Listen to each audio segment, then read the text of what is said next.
এটা উল্লুক না? এটা হচ্ছে উল্লুক। না না, এটা কিন্তু অলিভ বেগুন। অলিভ বেগুন। কোনটা চেষ্টা করেছিস? এই যে বন্ধু, এই যে সিএস মন সেটটা। হ্যাঁ, ওরে না দিয়ে আমাকে দাও, ভাগ করে খাওয়ানি। একটা চলে গেছে, এই যে বড়টা আসছে। এটা একটা সিগারেট দাও তো, একটা সিগারেট দাও। এই যে বন্ধু, হাত মিলাও বন্ধু।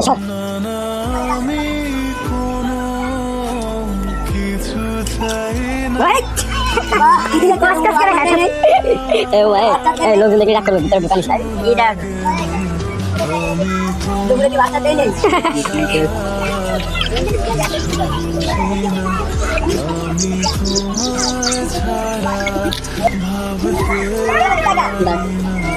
ছোট বাচ্চা